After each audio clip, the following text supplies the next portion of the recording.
Hankering foreigner! Where are ye? Hankering? Hankering foreigner! Where are ye? I'm in the Ulster bleed. You got to make me appear in the chair. Gods of D&D, grant me this mood. Greetings, programs. Nail here. Another episode of Drunkards and Dragons. Well, it's mailbag day. It's mailbag day. Hey, it's mailbag day. You know what mailbag day is? I don't have a mailbag. I actually don't have any mail either. So I guess it's just a day. Hey, I'm back, bitches. Nail here. Drunkards and Dragons. That's what it say on the t-shirt. That's how I'm gonna drop the hurt. Booyah! Well, I know what you're all thinking right now. You've been thinking, Hankering, where the hell you been? Before I answer that question, let's make sure there's something to drink. Probably all heard of the champagne of beers. But I figured, why don't we just cut out the middleman and put a bunch of champagne in a beer.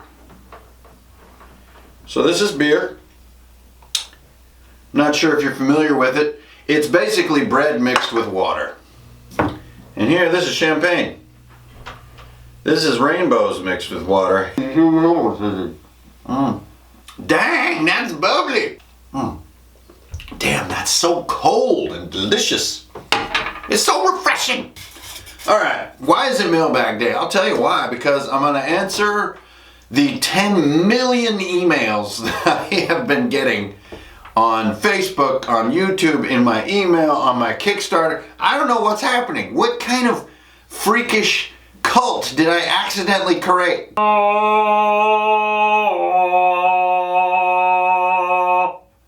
Ingratitude in a all of you fools who not only been sending me all the messages, asking me questions, keeping the conversation of D&D alive, but also sending me crap. So, Black Magic Craft, Pilly Pal, you guys know him, you love him, a master craftsman, sent me a bunch of his records. This fool makes crazy, dope, evil industrial music, and I listen to it.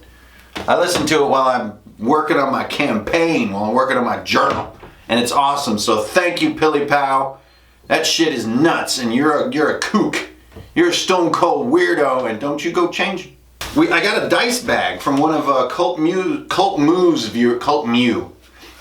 viewers. Made me a homemade dice bag, and it says H and HF on it. Hankering for new. Now I might have more dice that can fit in this bag. You know, Hankering for now needs a big dice bag. Yeah, the guys up in Canada doing mini painting. If I do my homework, I'll get you guys the link, but I'm sure he'll put a comment. Boo! Boo! Boo! Boo! Boo! Selecta. I sent him this warjack, this metal warjack in the mail, and he painted it for me for free, and we used it in our last session, and it was freaking awesome. Basically used the stats from the Iron Golem in the 5th edition Monster Manual, and the thing is basically immune to everything except adamantium weapons and a couple of other hink donks. And like if you shoot this thing with fire, it heals.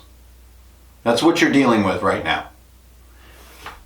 Then he had a rune on the floor, and if you got on the rune, he would heal any minimal amount of damage that they had done to him. So I basically made a Wolverine, an invulnerable character, and they needed to work with him, get around him, and tank him while addressing the larger encounter at hand, which was freaking Lord Soth, man. The Death Knight from 5th edition on that Monster Manual. Look it up. This fool's crazy with his spells. 5th level spells.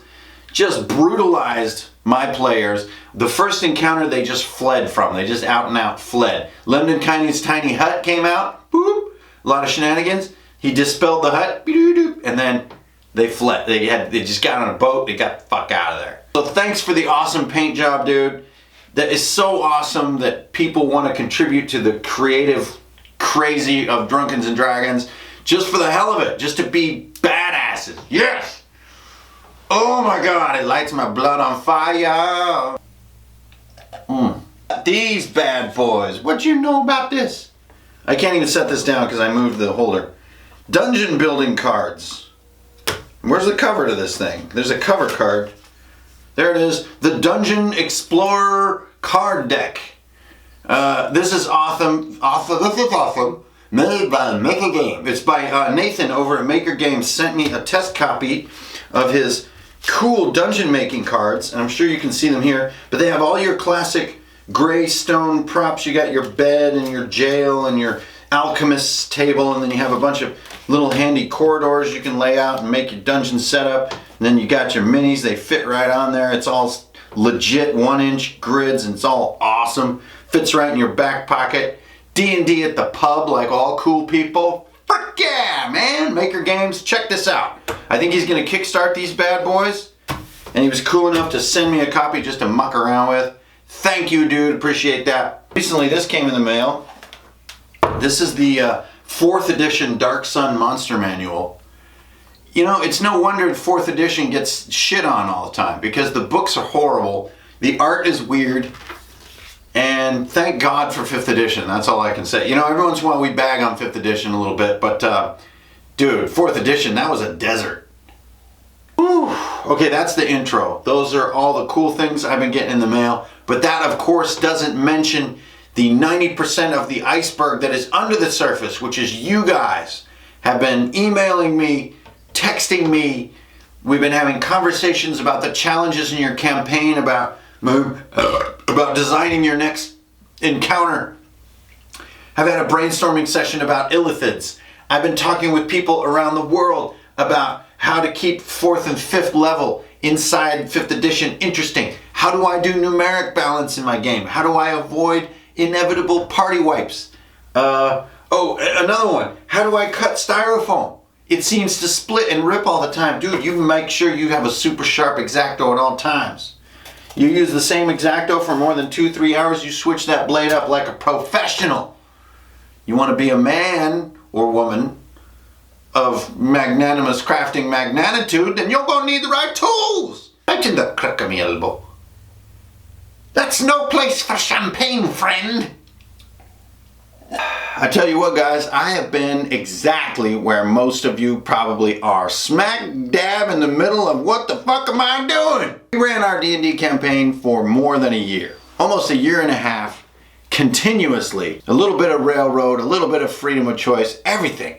And here we are, coming up on 9th level, and I am smack dab in the middle of what the fuck am I doing? Whose moon will rise above the stones of Stonehenge, the Stoneshenge, for the first time in almost 50 years. And all the harmonics of the cosmos will focus in on us, and we'll think about cool fantasy things. You can watch the last episode of Game of Thrones 3 more times, and it's still gonna be cool. Ever since they went outside George R.R. Martin's shock-based writing style and returned to heroic hope and actual narrative, the show's been amazing, so go watch it again. Treat yourself. It's when you pretend like you're not out of ideas, when you still have something to say, that you still got this story or this trick up your sleeve or whatever, boy, that's when shit gets sour. You don't want to be a pretender, and you don't want to improvise on the spot, making up encounters right on the spot and fudging rolls and trying to make the night cool. It's not going to work. Not if you want to play D&D like a big old badass. If you look into these pages and you sit down and you're ready to have a session, you know what I mean? Every Saturday morning I love to go to the pub. That's right, morning. It's okay. I'm old. Sit down with your book and say like, okay, what are my next set of ideas? How am I going to twist this into a wild new way? I'll tell you what happens a third or more of the time. Nothing. Brain is blank. And you tell yourself like, I thought I was creative. I thought I was innovative. I thought I did all my homework. I thought I knew what to do. I've been playing D&D for years. I got this. Where's all the shit? The creative mind is the passive mind, not the aggressive mind. The creative mind is the curious mind, not the answering mind. The creative mind wonders what's next. It doesn't tell you what's next. And sometimes it doesn't tell you shit. And that's what happened. So for me, I've been through this cycle a bunch of times. And so I didn't feel too dramatic about it. It's a thing that happens. You just need to kind of drift on, and you need to just let the batteries recharge, and it needs to come to you. Remember, we're playing D&D to have fun, not to do a job. Now, luckily, when it comes to Drunken Dragons, there ain't no lumpier headed weirdos or weirder lumpy heads than on Drunken Dragons. Everybody here is neck deep in the same challenge, man. I want to be a dungeon master. I want to play D&D, and it's all weird and intimidating. I don't know what to do. I don't understand the rules. My homies only show up half the time. I don't even know what kind of story I'm going to do, right? These are the challenges. The challenges aren't like, how do I make wheat bread? No. Wheat bread is not going to make your night awesome. It will help because it's delicious. But we're all asking, and how do I craft? How do I use the crafting component to add to the vividness of my world? Sometimes you're going to know the answer to that question. And you're just going to paint, you're going to make shit, and before you know it, you're going to have a bunch of cool stuff, and it's just going to happen. Other times, you're going to sit down and you're just going to like, what the hell am I doing? What kind of silly, I have no idea what to do next. The message here is not that that's great, that that's cool. Hell no, it's frustrating. The message is it happens to everybody.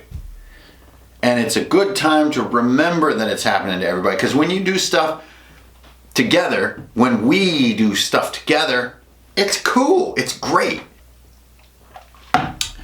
Okay, so that's the deal. I just want to put this video up. Let's open the gates back up. Let's get it started.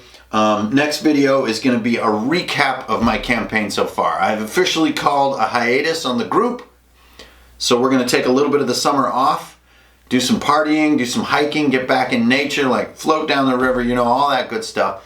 And then as summer starts winding down, we're going to reconvene and we're going to continue the campaign, right, blasting into 8th and 9th level, spell jamming, planar travel, and saving the universe over and over and doing all kinds of crazy shit.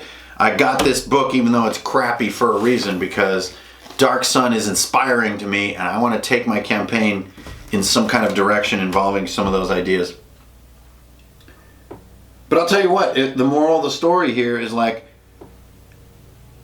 it's easy to be strong when everything's going well. It's easy to win in style. It's easy to kick ass when you're kicking ass. It's when you're falling on your face in the mud that your character will really be put to the test. And as a dungeon master, oh man, you know this feeling, don't you? It's the feeling of looking at the blank page. It's the feeling of your friends are ready for the next crazy chapter. And when you look within, the next chapter is not there. Writers know how it feels, artists know how it feels, but dungeon masters, you're a writer and an artist. And so you gotta confront creative challenge with a healthy attitude, man.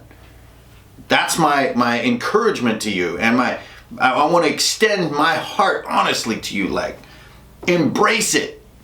When you start falling off, just fall the hell off that wagon.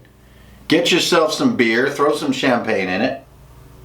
And you know what? Throw a little more in there. You can never have too many bubbles, right? When your crafting's getting frustrated, put it down. Walk away and go outside. Pick up some dog poop. You'll feel good. Long ago, down by the road, hankering for a nail, didn't know where to go. No, he didn't know. So instead of walking, he just stopped talking. Made himself a bowl of ramen and poured a brew. It doesn't matter if the rhymes, cause it's about time to end the damn video. All right, I'll see you guys next time. Stay up, keep being cool, and remember the golden rule. Daros, I want an opportunity. I want to ganar. Yo quiero ganar. Wait. Daros, yo quiero to ganar. Can you double conjugate in Spanish?